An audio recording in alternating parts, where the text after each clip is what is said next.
Good evening, everyone, and welcome to Lockdown Literature, courtesy of the Studio Online and the National Lottery Community Fund.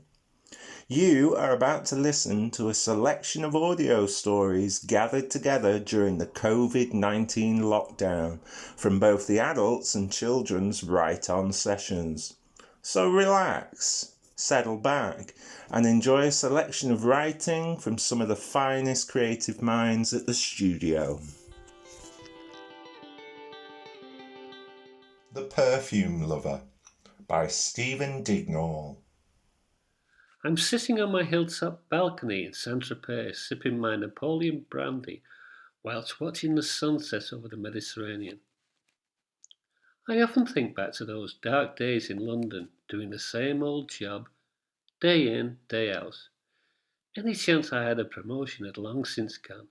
I was stuck in a rut and couldn't see any way out of it. That was before Lady Luck came along and introduced me to l'Apothecary. To my colleagues, I was a bit of a mystery. During breaks, we'd chat about the weather and last night's TV. But whenever they asked me about my interests or hobbies, I'd suddenly change the subject. I mean, what would they think if they knew about my penchant for perfumes? They'd have started talking behind my back. He's a perfume fetishist. Or, look out, here comes George. He gets turned on, sniffing girls. No, it was best they didn't know. It was Saturday night, and having enjoyed a pleasant evening watching a Pinter play at the National, I decided a leisurely stroll was in order. There was a cosy pub I knew, so I decided to call in for a pie and a pint. Feeling refreshed, I stepped out into the cold night air and braced myself for the brisk walk to Covent Garden. That's when I saw her. She stood out from the rest of the crowd. She was perfect in every way. In no rush to get home, I decided to wait until she passed. As she came closer, she paused, opened her handbag and produced a perfume bottle.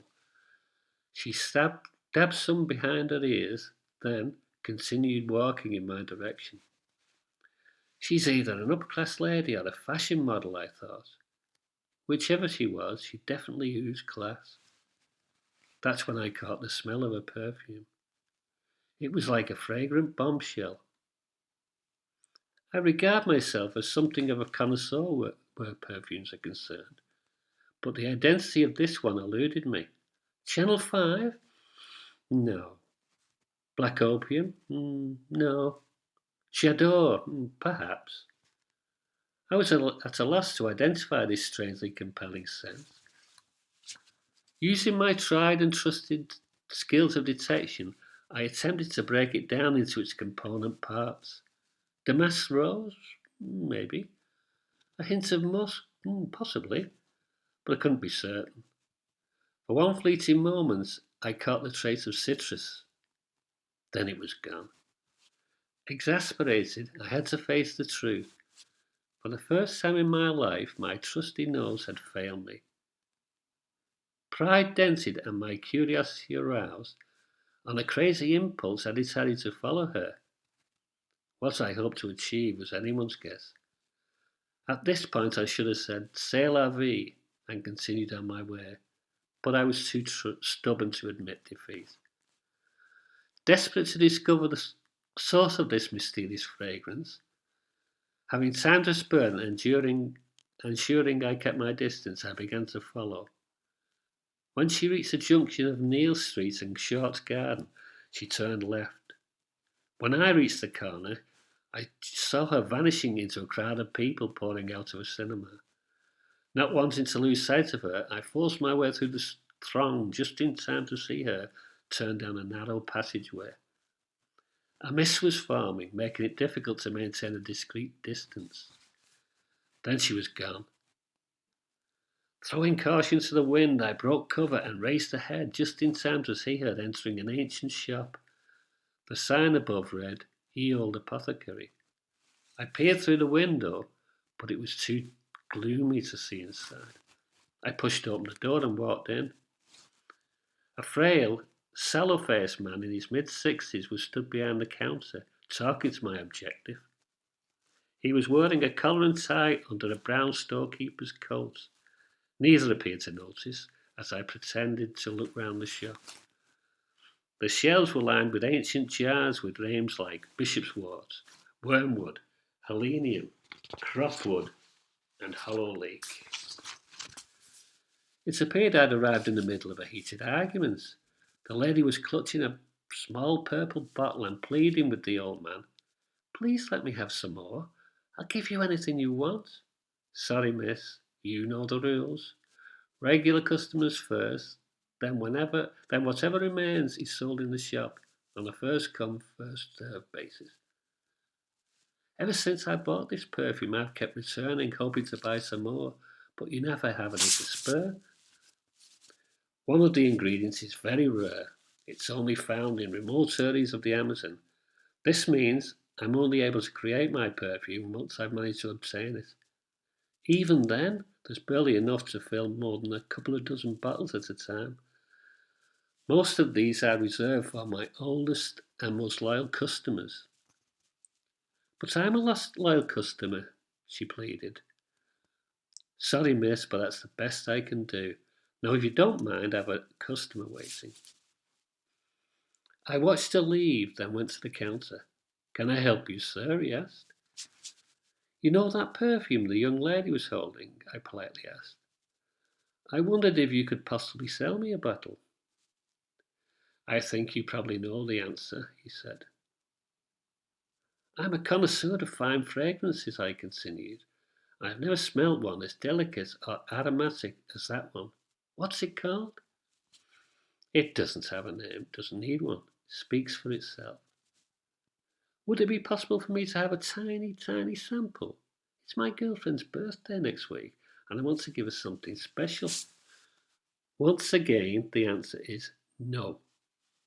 Surely you must have a little bottle somewhere in the back of the shop that you could let me have. He thought for a minute, then said, Now I'm thinking about it. I just might have an old sample tucked away in one of my cupboards. I should have thrown it away long ago, but I forgot. I imagine it's gone off by now. Excited at the prospect of owning a bottle, I eagerly replied, That doesn't matter, I'll have it. I took it to the back.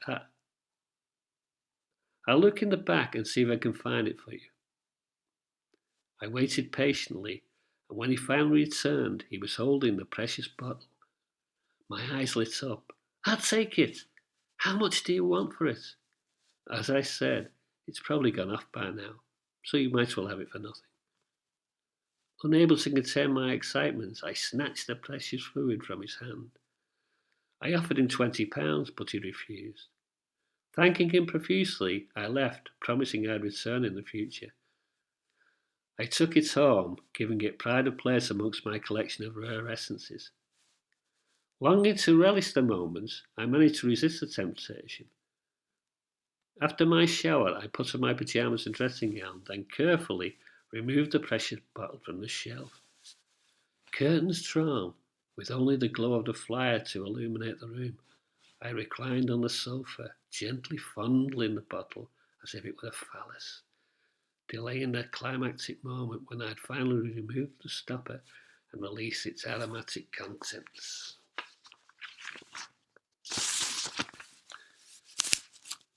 With the old man's words ringing in my ears, and not knowing what to expect, tentatively I curled my fingers round the stopper. No longer able to resist the urge, I removed the cap, releasing that wonderful aroma. It was orgasmic. Like a fine wine, it had aged wonderfully. As I lay back, luxuriating, a thought came into my head. The old man's sitting on a fortune, and he doesn't even know it. That's when a plan began to formulate. I decided I'd go back to the apothecary and buy the recipe from him. If he offered him a couple of hundred, or even £1,000, he's bound to snatch it out of my hand. All Sunday I thought of nothing else. That night I barely slept. Next day was no better. I couldn't concentrate. The only thing on my mind was the apothecary. I spent the time counting down the hours and minutes until finally it was home time. I grabbed my coat, gloves, hat, and briefcase and hurried out into the cold night air, heading straight for Neil's yard. When I arrived, the shop was empty and the blinds down. I pushed at the door. It was open. I entered just as the old man was about to shut up shop. "Sorry, sir, we're closed," he said. "I'm not here to buy anything," I replied, producing a purple bottle. "I want to talk to you about this." "Ah, I remember you now. I'm here to make you an offer you can't refuse. I want to buy this recipe off you." With a bronchial laugh, he spluttered, "Sorry, it's not for sale." "I'll make it worth your while," I continued. "If you offered me £1,000,000, I still wouldn't sell. So if you don't mind, I'm closing up now." He started ushering me towards the door, but I wasn't going to give up that easily. This was the opportunity of a lifetime, and I wasn't going to let it slip through my fingers. When he realised I wasn't prepared to leave, he became irate and started pushing and shoving, shouting, "If you don't leave now, I'll call the police." Grabbing the nearest object, I aimed it at his head. There was a sickening crunch and a spurt of blood. Then he fell to the floor. The instant his head hit the ground, I knew he was dead. I'd never intended to hurt him, but he was going to believe me. I had to think fast. There was no point in leaving without the recipe, so I locked the door and searched the shop from top to bottom, along the way stuffing papers and notebooks into my briefcase, until eventually I found what I was looking for. To make it look like a robbery, I emptied the till, opened all the drawers and cupboards, scattering the contents across the floor. I had another look round to make sure I hadn't left anything which would incriminate me. Then slowly I opened the door. Outside was as quiet as the grave. With my collar up and my hat pulled down, I silently closed the door behind me. The discovery of his body was headline news. Press reports suggested a robbery gone wrong. The police made a number of arrests, but no one was ever charged. Gradually, the case went cold. When I knew I was in the clear, I resigned my job, rented an industrial unit, and set about producing my own perfume, calling it L'Apothecary, a fitting epitaph, I thought. At first, I ran my business as a one-man outfit, controlling every aspect of production from blending to bottling. Once I built up my stock, I now had to find an outlet. If you're going to make it big, you might as well aim high. So I pitched my perfume with Harrods. Once the buyers sampled my product, they couldn't get enough of it. It wasn't long before demand was outstripping production, so I set up an office in Paris and transferred production to the south of France. Within a few years, I was running a multi-million-pound industry. My perfume empire had given me everything I had ever wanted: homes in London and Paris, and my villa here in Saint-Tropez. Yet still I hadn't found happiness. Instead of a heaven on earth, my Riviera paradise had become a prison. Its only inmates, a maid, a cook, and a lonely recluse. I can hardly remember the last time I enjoyed the luxury of a good night's sleep. My dreams won't allow it. When I do fall into the arms of Morpheus, he punishes me mercilessly, trapping me in an ever-recurring nightmare, reliving every detail of that fateful night. Sometimes I believe my only escape will be either madness or death. As usual, following one of Cook's exceptionally fine dinners, I retired to the library to smoke a cigar, drink brandy, and watch the sun sink into the sea. When suddenly my tranquillity was shattered by the sound of an approaching vehicle. The track to my hilltop retreat is long, narrow, and difficult to find. Only my closest friends know of its existence. As I wasn't expecting visitors, I began to wonder who could possibly be visiting me at this time of day. I heard the engine cut out, then following an agonising wait, there came a rap at the door. The maid answered, came into the library, and announced, "There are two policemen from England here to see you, monsieur."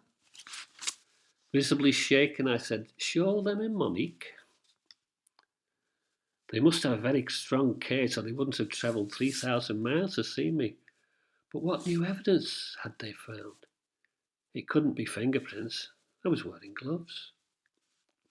I wondered whether I had left footprints on the dusty floor. I'd always worn the same old Grenson brogues for work, resoling them myself whenever they needed, so I was reasonably confident I wouldn't have left any identifiable footmarks.